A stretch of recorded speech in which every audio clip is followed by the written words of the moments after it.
The Biden administration has chosen to step back from enforcing a ban on the widely popular social media app TikTok, leaving its fate uncertain.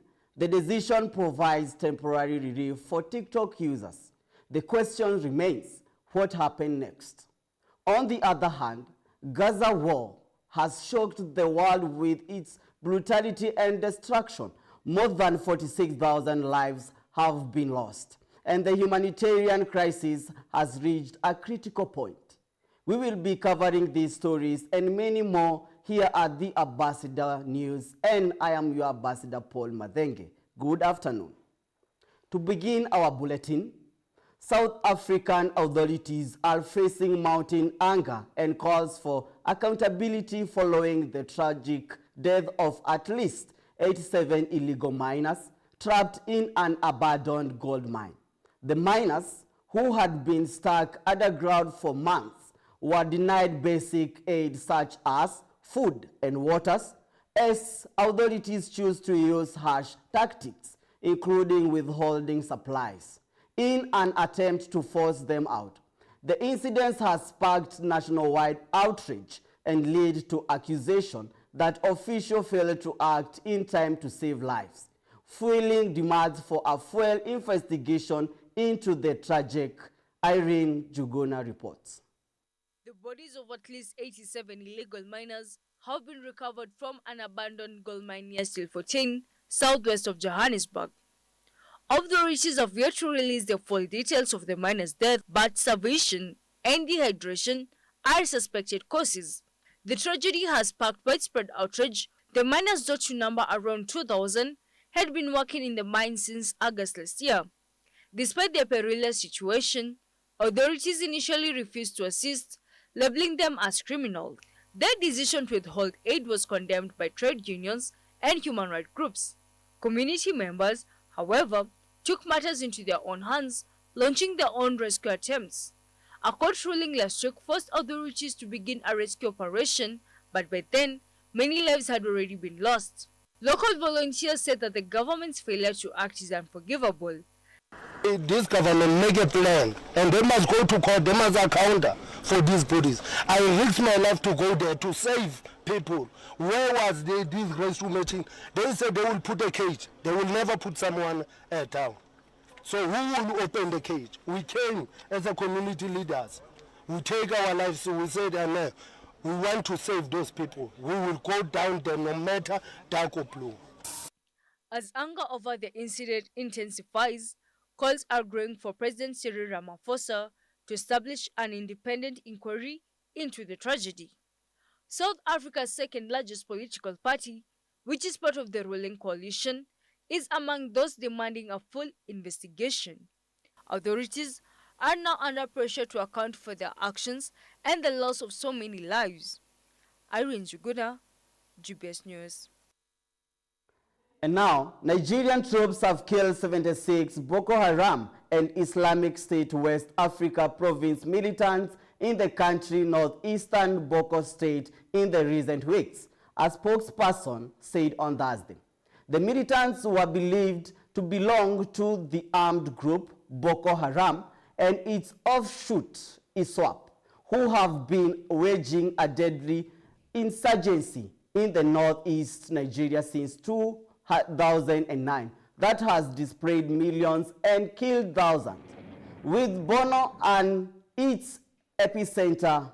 And now, the militants have stepped up attack in Bono since the turn of the year, including an assault on the Duba County on the Sunday where at least 40 farmers were killed. Military spokesperson Major General Edward Buba said troops killed 24 fighters during offensive operation in Damboa, Bama, and Chibok areas of Bono between January 7th and 13th. Troops arrested 72 suspects and rescued 8 hostages during the operations.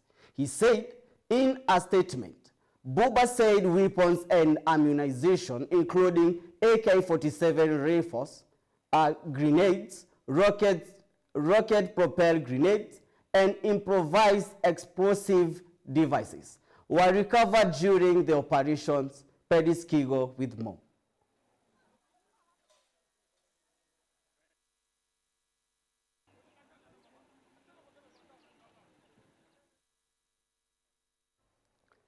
Tanzania's government confirmed no positive cases of the deadly Marburg virus as of January 15, 2025, following reports from the World Health Organization (WHO) of suspected deaths in Kagera. Health Minister Jenista Magama assured the public that laboratory tests for all suspected cases were negative, with authorities reinforcing surveillance measures in response. Here is more. Tanzania's government said on Wednesday no one in the country had tested positive for the Marburg virus after the World Health Organization said at least 8 people in the northwest were believed to have died from it.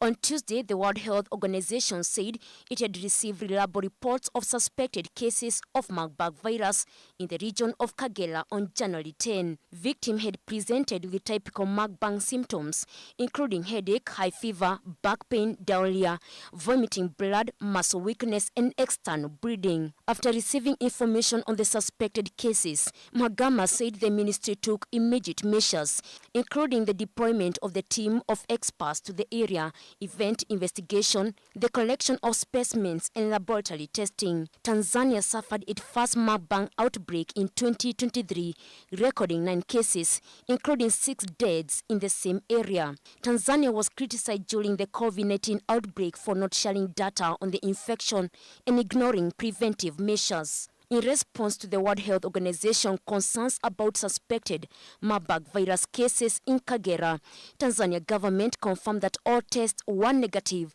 as January 15, 2025. Authorities have reinforced surveillance measures and collaborated with the World Health Organization to ensure readiness for any potential outbreak, reflecting lessons learned from past challenges. Peris Kigo, GBS News. In the midst of Russia's invasions of Ukraine, new technological advancements are changing the course of the conflict.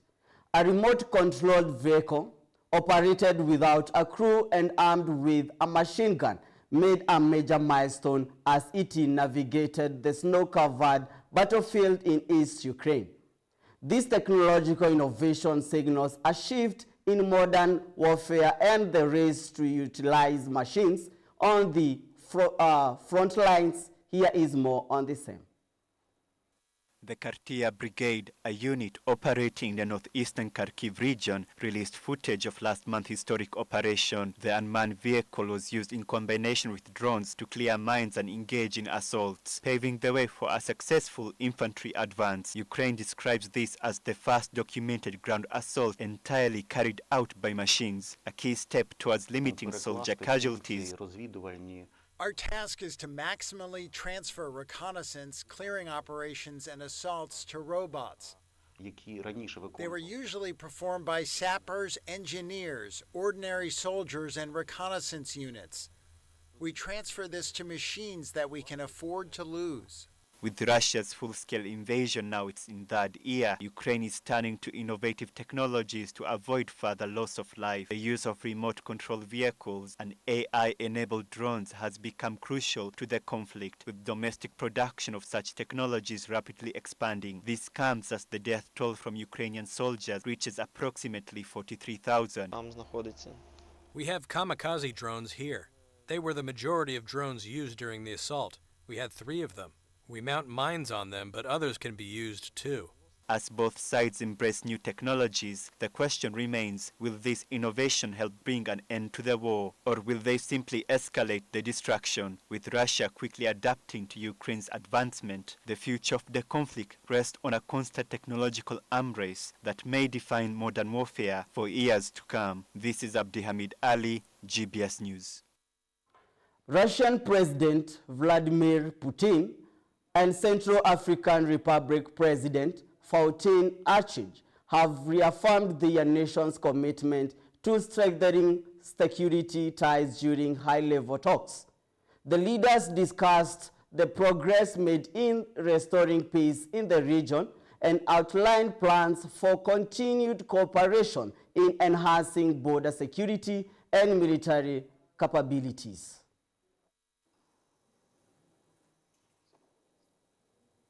In a meeting that underscores the deepening ties between Russia and Central African Republic, President Vladimir Putin expressed his intention to strengthen collaboration on security and stability.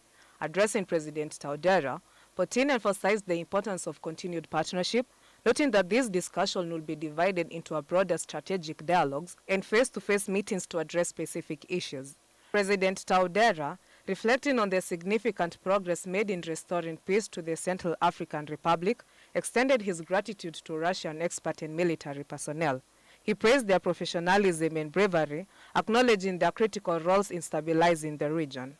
Taudera emphasized the urgent need to enhance broader security, a vital step in preventing threats and ensuring long-term peace for the country. As part of the discussion, the Central African Republic is seeking increased shipment of advanced military equipment from Russia to further bolster in defense capabilities. Taudera stressed that these resources are essential for strengthening the country's armed forces and maintaining security in a region that has faced considerable challenges. This meeting between Presidents Putin and Taudera reinforces Russia's position as a significant player in African geopolitics. It also demonstrates the Central African Republic's commitment to deepening its partnership with Moscow as the nation works towards sustained peace and security in a complex and evolving global landscape. Jay Kuria, GBS News. And that international news brings us to a very fast break. We will be right back with even more. Hello everyone! Welcome to Fun. And the hyenas were there. They wanted to snatch the baby and tear that baby into pieces and eat. Today, we're going to make a cactus in a pot.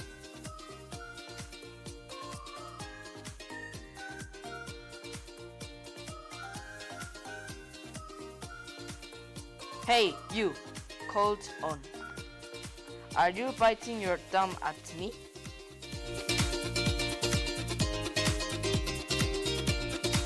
I love my mommy. I love my mommy. Yes, I do.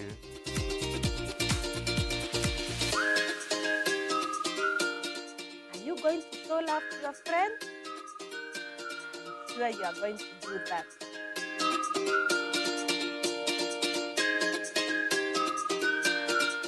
Friends, until next time, bye!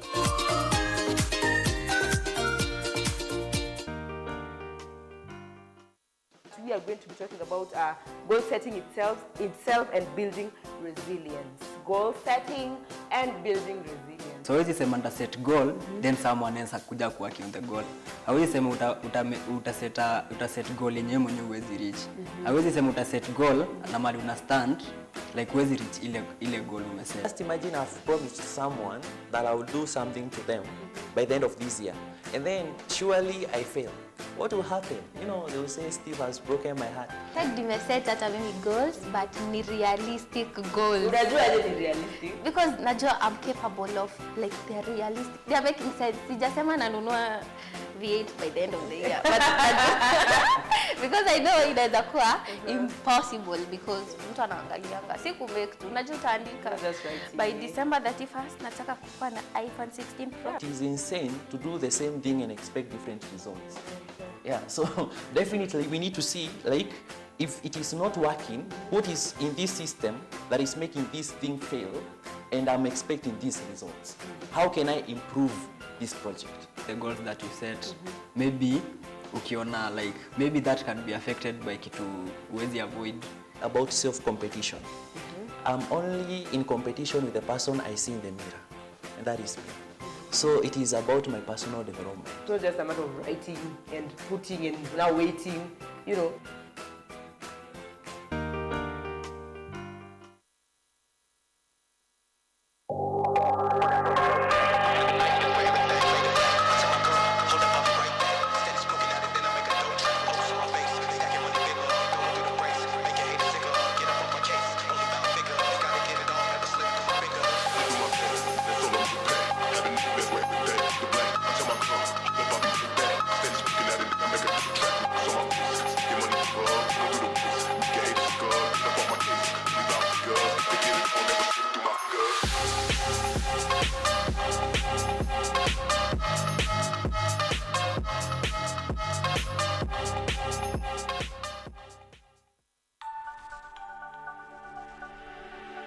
everywhere.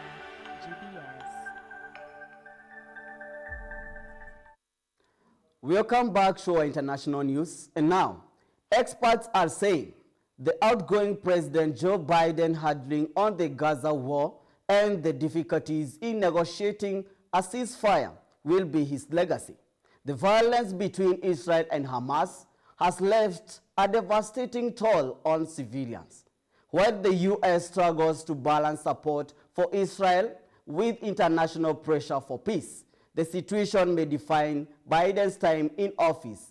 Abdi Hamid Ali reports. The Gaza war has shocked the world with its brutality and destruction. More than 46,000 lives have been lost, and the humanitarian crisis has reached a critical point. President Joe Biden has been under fire for his handling of the conflict, especially for his strong support of Israel and slow response to humanitarian calls. The recent ceasefire deal offers a temporary pause, but the long-term peace remains elusive. While the Biden administration pushed for diplomatic efforts, it has faced pressure from both domestic and international communities to do more. The focus on protecting Israel's security has alienated some allies and raised questions about the U.S. role in promoting justice for Palestinians. The ceasefire, although a short-term victory, does little to resolve the root cause of the conflict. In the end, the question remains whether the United States can truly promote peace in the region without losing its moral high ground. The Gaza war has exposed the limit of diplomacy and the cost of political alignments. Can the U.S. ever fully repair the damage caused and guide the region towards a lasting peace? But Gaza war has left a scar into Biden's legacy and reputation. This is Abdi Hamid Ali, GBS News. The United States has announced actions against Sudan Army Chief Abdel Fattah al-Burhan, just days after placing similar sanctions on his rival. Mohamed Hamdan Dagalo, the leader of the paramilitary Rapid Support Forces, RSF. The two groups have been fighting a civil war for over 2 years, causing widespread suffering, with tens of thousands killed and millions forced to leave their homes. Joy Courier reports. The U.S. says its latest sanctions are meant to show it does not favor either side in the war. Both the army and the RSF have been accused of serious human rights abuses during the conflict. The ongoing civil war in Sudan has created a devastating humanitarian crisis. Families are fleeing for safety, children are going without food, and entire communities have been destroyed. A U.S. diplomat explained that the sanctions against al-Burhan were introduced because the army has targeted civilians, destroyed essential infrastructure, and blocked humanitarian aids. Reports from aid organizations revealed that United Nations conveyed current critical supplies that have been stopped at the border crossing at Adre, leaving thousands of people without the help they need. Experts warn that Sudan is on the brink of a severe famine, one that could be among the worst the world has seen in decades. Despite international efforts, the conflict shows no sign of ending. Millions remain displaced, living in overcrowded camps or seeking refuge in neighboring countries, while the people of Sudan wait for peace and stability to return. Joy Courier, GBS News. And now, Italy and Tunisia have formalized a landmark 2-year agreement aimed at advancing renewable energy development and addressing migration challenges, with Italy pledging $400 million, double its previous commitment. The partnership focuses on building an energy corridor between North Africa and Europe, enhancing regional energy security. It also aligns with Italy's broader strategy to tackle the root cause of migration by fostering development in Africa. This agreement reflects the growing importance of cooperation between Europe and its south neighbors. Now, let's get more reports from Teresa. Italy and Tunisia have signed a new 2-year partnership to support energy development and address migration issues. The agreement formalized in Rome includes a €400 million pledge from Italy to fund renewable energy projects to the energy transition in Tunisia. This amount doubles Italy's previous financial commitment from the 2021-2023 agreement. Tunisian Foreign Minister Mohamed Ali highlighted the importance of the deal, describing it as a step towards creating an energy corridor that will connect North Africa with Europe and strengthen collaboration in the energy sector. The partnership also focuses on migration. Italian Prime Minister Giorgia Meloni's Matte's plan aims to reduce migration by creating job opportunities in Africa. This approach contributed to a 59% decrease in Central Mediterranean crossing in 2024, with fewer boats departing from Tunisia and Libya. Italy considers Tunisia a key partner in addressing both energy and migration challenges. This collaboration highlights Italy's growing focus on Africa for development and energy security, marking a vital step towards sustainable regional partnerships. Triza Tiengo, GBS News. And now, as he prepares to step down from his role, U.S. Attorney General Merrick delivered a farewell address to career civil servants at the Justice Department, urging them to remain committed to the rule of law despite unfair criticism from President-elect Trump and his allies. His remarks come amid Democratic concerns about the independence of the judiciary under the forthcoming Trump administration. Let's take a listen on the same. Outgoing Attorney General Garland tells his staff to continue to make decisions based on what is right for the country, not politics. It is the obligation of each of us to follow our norms, not only when it is easy, but also when it is hard, especially when it is hard. This comes as the department faces increasing pressure, especially after President-elect Donald Trump's frequent attacks on Garland and other Justice Department officials. Garland's final address comes just days before Trump's incoming administration, which has promised to target political adversaries. The comment comes as Pam Bondi, Trump's nominee for the next Attorney General, testified before the Senate Judiciary Committee, reassuring lawmakers that she will maintain the independence of the Justice Department. However, Bondi also expressed criticism of the special counsel's investigation against Trump and left open the possibility of future probes. Garland, in his final remarks, emphasizes the importance of the department's independence from political pressure, especially from the White House and Congress. Garland's final message leaves a thought-provoking question: will the next Attorney General stand firm against political pressures, or will the department's integrity be compromised? The answer could shape the future of U.S. law enforcement and public trust in the system. This is Abdi Hamid Ali, GBS News. In a powerful address to the United Nations Assembly, Secretary General Antonio Guterres outlined 4 key priorities for 2025, calling for urgent action on global challenges. He emphasized the need to resolve conflict in Gaza, Ukraine, Sudan, and beyond, tackle rising inequalities, and accelerate efforts to meet the Sustainable Development Goals. Guterres also highlighted the climate crisis, urging a drastic reduction in carbon emissions, and warned against the risk of unregulated artificial intelligence. These priorities aim to guide the UN efforts in shaping a more peaceful, equitable, and sustainable future. Now let's get more from Triza Tiengo. UN Secretary General Antonio Guterres has outlined 4 major priorities for 2025, urging the international community to take urgent action on global changes.